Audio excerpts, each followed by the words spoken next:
Usually when we think about a physical wound, there is this inherent expectation of isolation. Right, like The- it's a completely closed system. exactly. You get a deep cut on your arm, you put a bandage over it, and the healing just happens right there in the DAWs.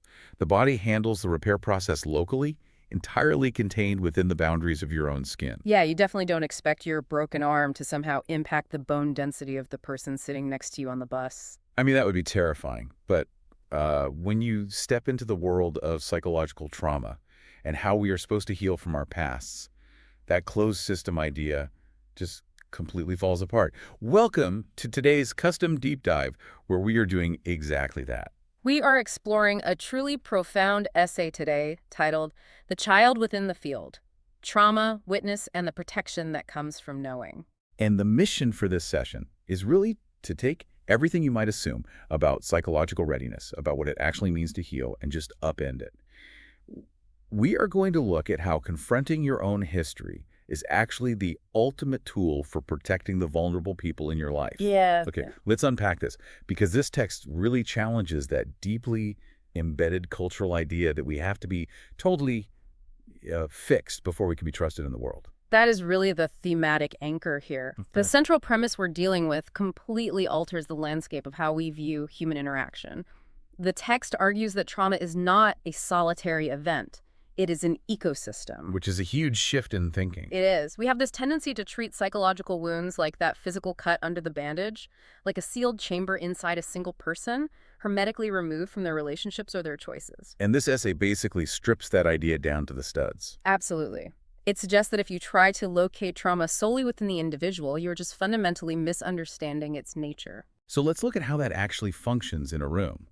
Because, like we said, we usually treat trauma like a broken bone hidden inside someone's body. But this text is saying it's actually much more like the air quality in a room. I love that analogy. It's exactly like air quality. Right, like if someone is smoking in the corner, everyone is breathing it in. If the air is heavy or toxic, it changes how everyone breathes, how they move, how they interact with each other. The trauma might have originated with one person, but its effects are entirely environmental. That environmental aspect is so crucial. The text states that trauma lives in the nervous system's learned postures. It lives in what a person unconsciously avoids. And what they reflexively reach toward, too. Exactly. There is this haunting line in the essay that points out how trauma carries the fingerprints of every person and every silence that surrounded the initial wound. Wow. The fingerprints of every silence. Yeah. Think about what that means mechanically. A psychological wound isn't just the bad thing that happened. It's shaped by who was present in the room, who walked away, who was absent, and importantly, what was never spoken about afterward. The silence itself becomes part of the architecture of the trauma. Precisely. Because it is ecological, like the air quality, the text arrives at this conclusion that healing cannot possibly be a solo project. It Yeah. happens in the space between. In the space between the self and a witness, or between the past and the present, which directly challenges how society usually tells us to deal with our baggage. Oh, totally. Society essentially tells us to go to our rooms, close the door, and just fix ourselves before we are allowed to come back out and interact. Right. We see this pervasive cultural model that frames the unprocessed self as a liability. The unstated rule is that your fractured parts make you radioactive. You need to be quarantined. Like you must fix what is broken before you are permitted to fully engage with life. Yes, before you can pursue creativity, and absolutely before you are allowed to take on the responsibility of caring for others. Okay, wait, I have to push back on this. Because reading through the source material, I kept hitting this mental wall. I think a lot of people hit that wall. What was it? Well, isn't that clinical model just basic common sense? Mm. I mean, if someone is dealing with severe, unprocessed trauma, their reactions might be volatile or deeply skewed. Yeah. Shouldn't we absolutely demand that they are fixed before they are put in a room with vulnerable people? Especially children, right? Exactly. The idea of letting an unhealed person take on that responsibility sounds genuinely dangerous. It does sound like basic safety when you look at it from a purely systemic viewpoint. But the text breaks down why this demand for completeness actually creates more danger, not less. Really? How so? Because the cultural model of demanding a fixed self enforces a state of exile. It tells people that their unresolved history is a permanent disqualification from life. And the reality we have to face is that completeness is a myth. Right. No human being arrives at a state of being 100% polished and resolved. Exactly. So if completeness is impossible, Demanding it just forces people to lie about how healed they actually are. That is exactly what happens. The threshold for engaging with the world shouldn't be completeness. The text argues that the real threshold is acknowledgement. Acknowledgement. Yes, it is the willingness to give the wound a seat at the table without demanding that it be resolved or magically transmuted into wisdom first. You don't have to fix the wound to be safe around others. You just have to know it's sitting there. Acknowledging it sounds simple, but it goes against every biological instinct we have, Our primary instinct is just to avoid pain. Oh, absolutely. And the author introduces this incredible concept about avoidance that really reframes the whole experience of carrying trauma. They write that avoidance is a full-time job that masquerades as rest. A full-time job that masquerades as rest. I love that phrasing. Look at the sheer mechanics of avoidance. We often think of someone not dealing with their past as someone who is just passively ignoring it. But keeping a psychological wound out of view requires immense, continuous energy. You have to constantly manage the distance between yourself and the trigger. Yes. You have to curate your environment, control conversations, and constantly monitor your own internal state to ensure certain painful feelings are never directly encountered. So you think you are resting because you weren't sitting in a therapist chair actively crying about your past, but you were actually spending all your mental energy holding a heavy door shut. You were just bracing your entire body weight against it so nothing gets through. And that bracing drains your capacity for everything else. It leaves you exhausted. What the text points out is that acknowledgement, even just a quiet, uneasy truce with your own history, releases all that effort. You don't necessarily have to stare directly into the abyss of the wound all day. You just have to step away from the door and stop pretending it isn't there. Yes.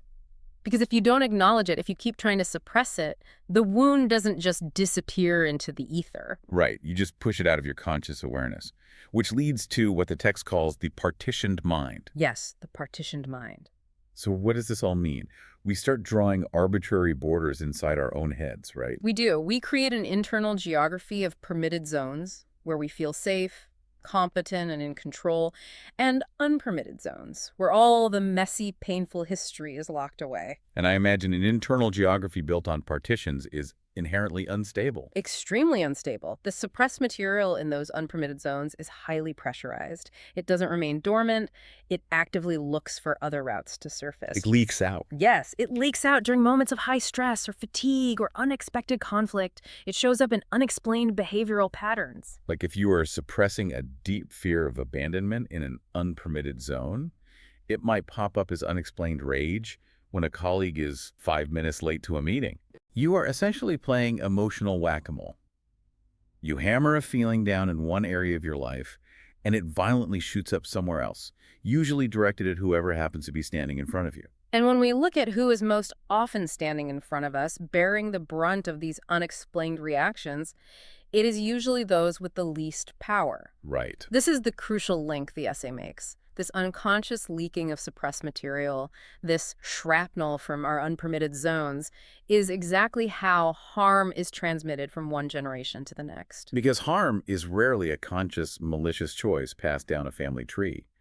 It moves entirely through the gaps in our self-knowledge. Exactly. If the suppressed material leaks out onto the most vulnerable people around us, that immediately brings us to the core thesis of the text. Yeah. The actual nature of protecting children. Yes, because when society talks about protecting kids, we almost exclusively talk about external mechanisms. We talk about background checks, security cameras, school policies. We focus on the perimeter. Right. The author acknowledges that systemic protections matter. Policies have a necessary function.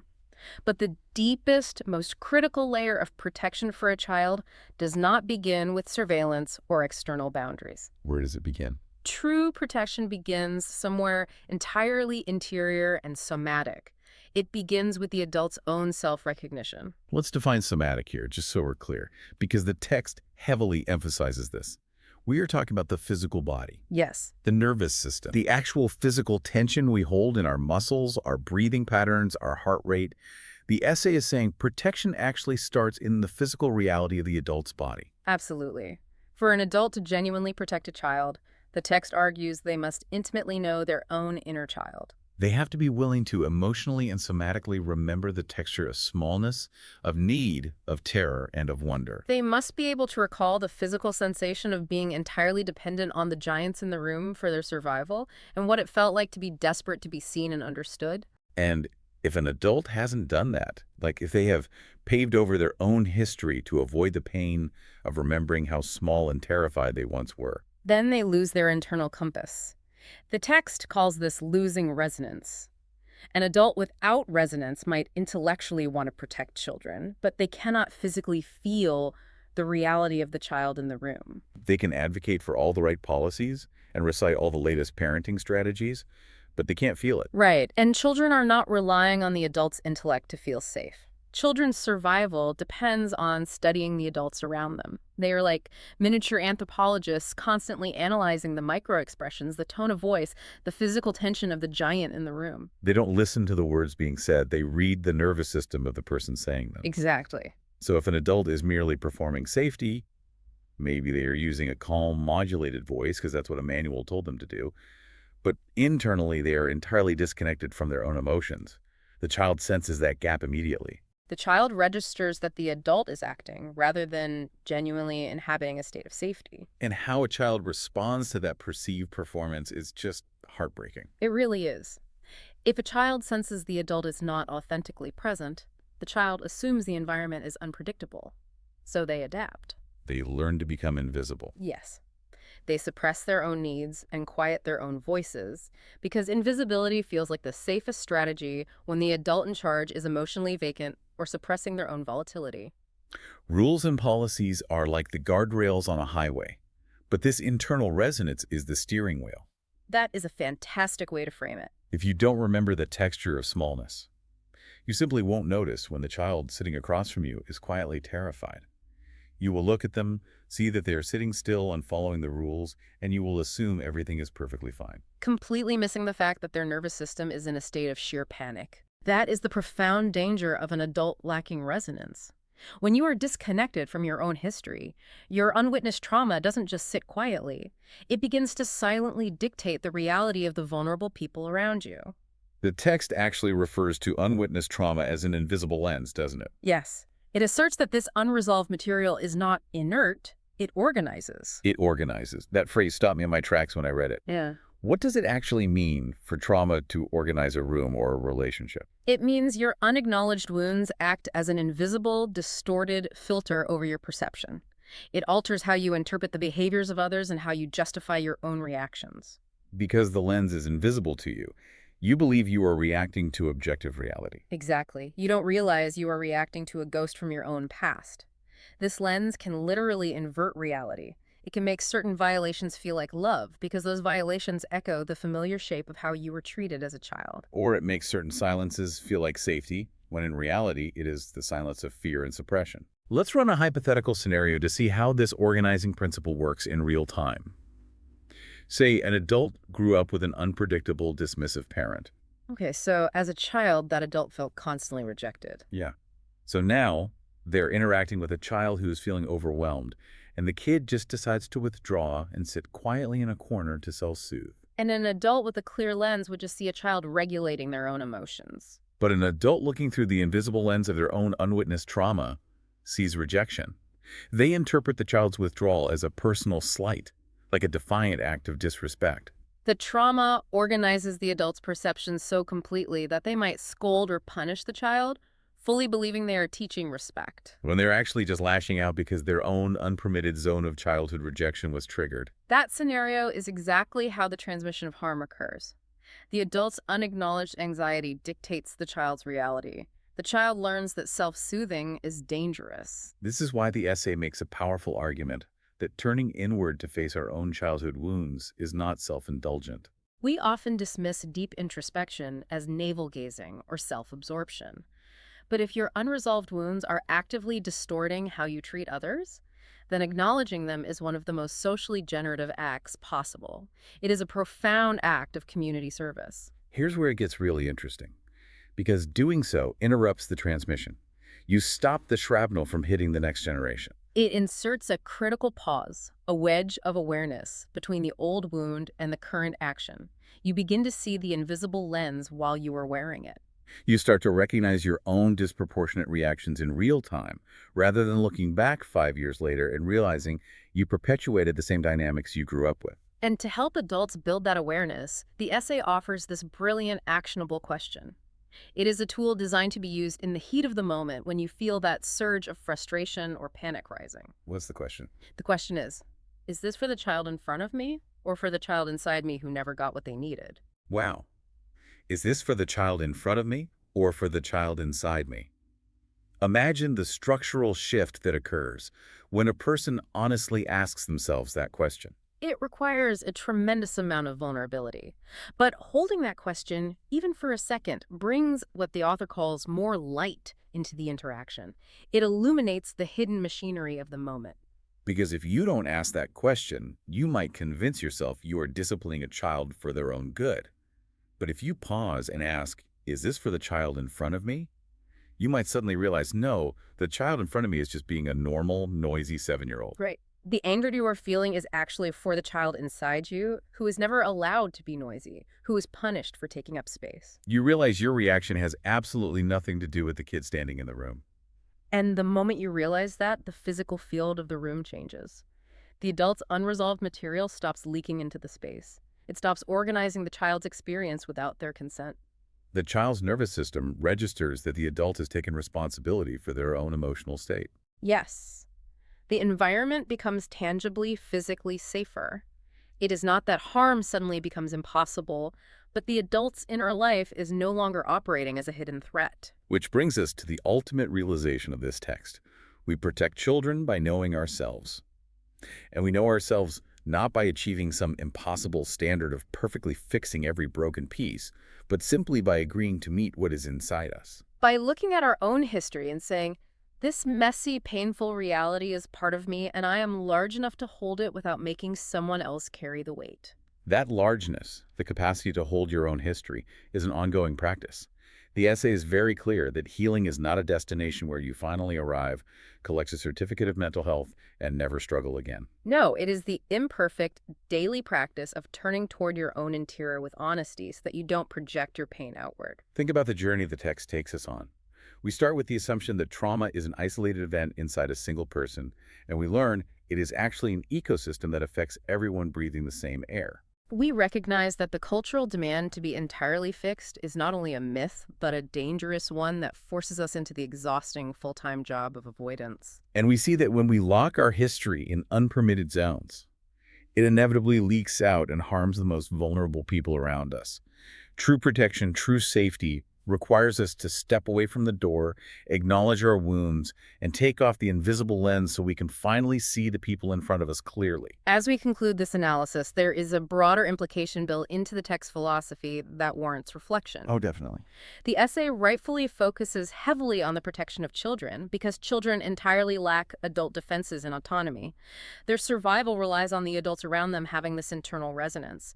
But this dynamic, this ecosystem of unacknowledged trauma leaking into a space and organizing reality applies to all human connections. It applies to every room we walk into. Exactly. If a child's nervous system can instinctively sense the gap between an adult performing safety and an adult genuinely inhabiting it, who else in your life might be sensing that exact same gap?